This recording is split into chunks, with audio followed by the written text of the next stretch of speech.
Associates Introduction to Prep Employee Process section. In this video, I will be working with Chris Smith, one of APP's finest associates, to go through the prep process. The first step of the prep process is for Chris to select secondary reviewers who will provide feedback and insights about Chris's work. Chris has received an email to begin that. So click the link.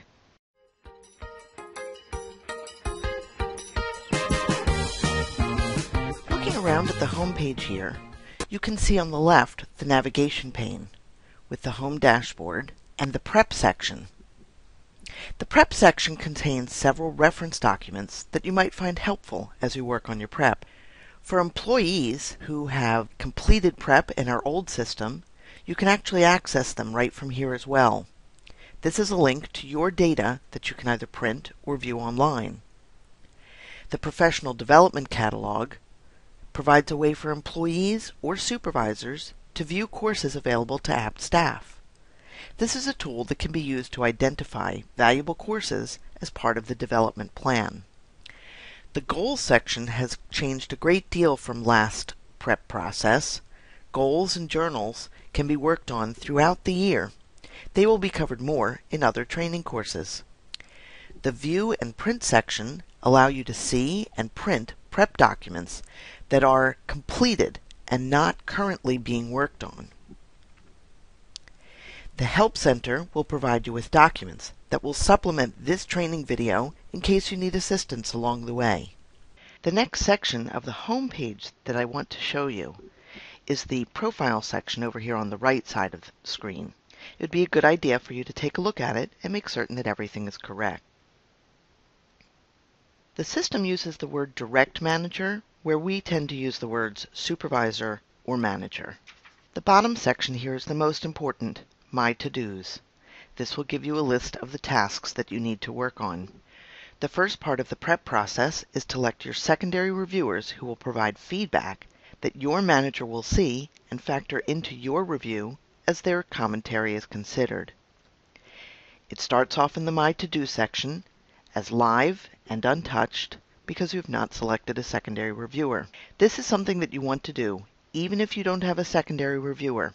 Take some time to think about who you would like to ask. Even if you don't want to ask anyone, go into this section and save it because it's actually required in order to go on to the next part of prep.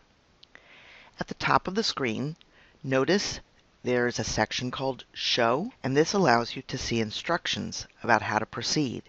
Clicking the Show button again hides the instructions so you can continue. On this page, to add more reviewers, you're going to click where it says Click here to add reviewers. You can have up to 7 reviewers. I'm going to do a search by first name and last name. Uh-oh.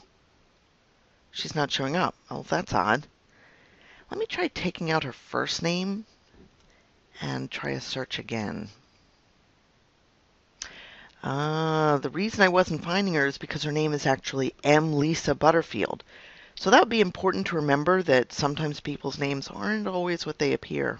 To select her as a reviewer, I need to check the box to the right of her name, and I have to choose Select. It's easy to think that you're done by just checking the box, so don't forget that part. She now shows as one of my secondary reviewers. Taking out her name, I'm now going to do a search for people in the IT department. I work a lot with them and think that there are several people who might be able to help. I'm going to ask Jean Goodman to do a review, and I'm going to ask Elena Martinez to do a review. And then I can choose Select either from the top or the bottom. The next thing I'm going to do is search for Cicely Wanska. That worked just fine. Now I'm going to search for Rob Grimet. I can't remember whether there's one M or 2 in his name, so I'm just going to leave it at Grimm. That didn't find him. That's odd. Do you see the reason why? It's because it's still set to IT, and he's not in the IT group. I think I'm just going to reset that. I'm going to go back here and type Grimm and search, and it finds him. So be aware of those couple of gotchas and where you need to clear out existing searches and where you need to be careful about someone's name. You can also do a search by email address if you prefer. Now that I have my reviewers, you can see them here. If I have all the ones I need, I can go to the bottom and choose Save and Submit.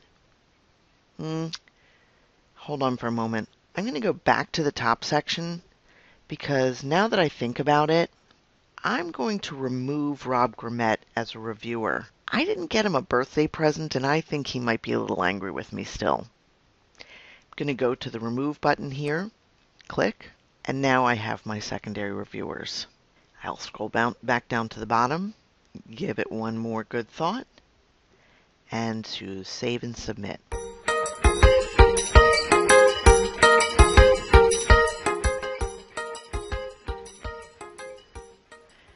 Oh look, I've been asked to be a secondary reviewer.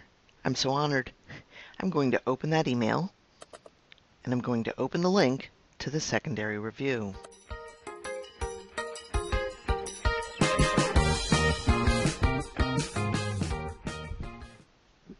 Looking at my to-do section, I can see that I need to write that secondary review for Chris Smith. I'm then allowed to fill in the information about our working together, including the project and the employee's role in that project. I'll click in that field and enter information about the project that we worked on.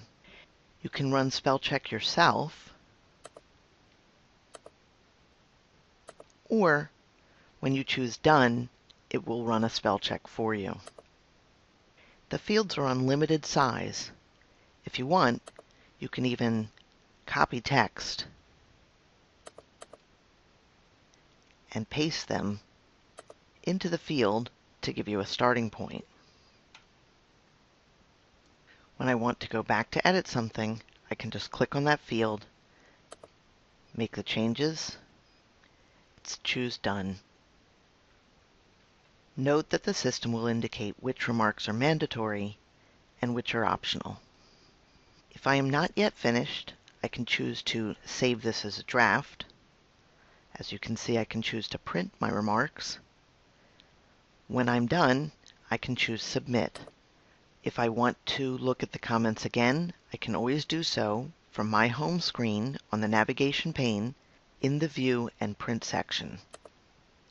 Now I have no to-dos that are current.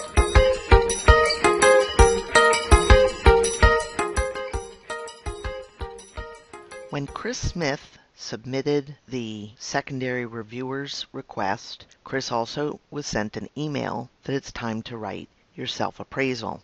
This is the next step in the prep process. Follow the link.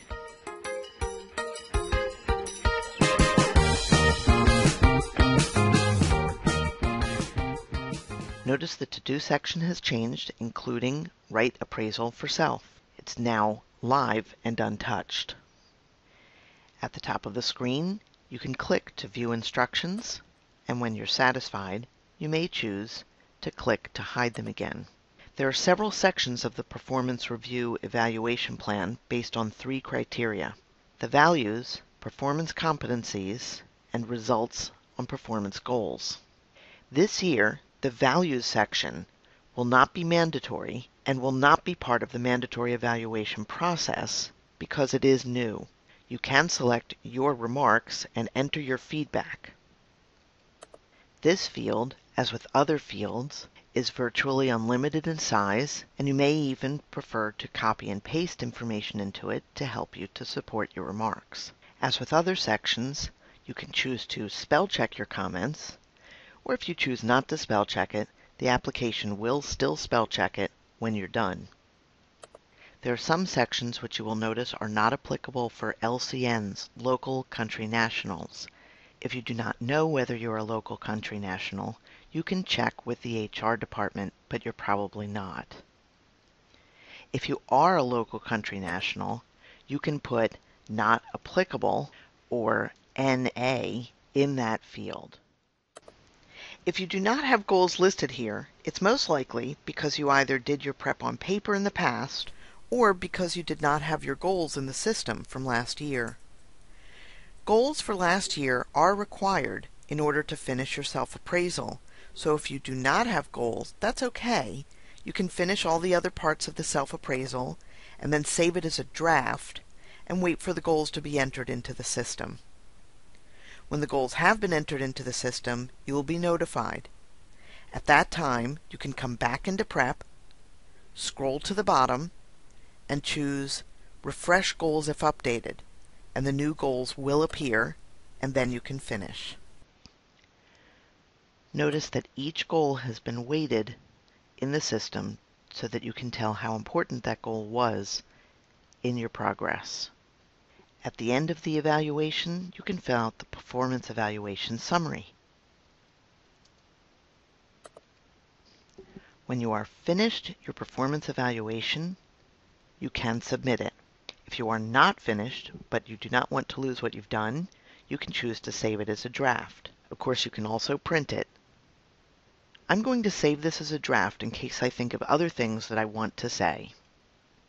Going back to the home page, I can always get back to the right appraisal for self, which is now live and in progress, make any changes that I need,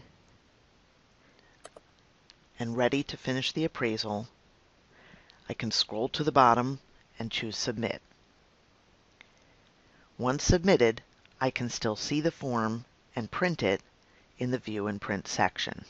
At this point, Chris's initial draft of self-appraisal is complete. Chris can always go to the View and Print section and go into the Prep Secondary Review Forms and view the activity in the prep period.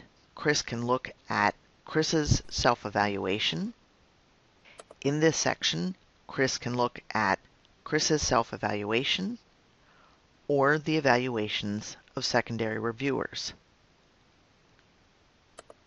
You can always choose to download a PDF of evaluations, download the HTML of evaluations, or choose Finished.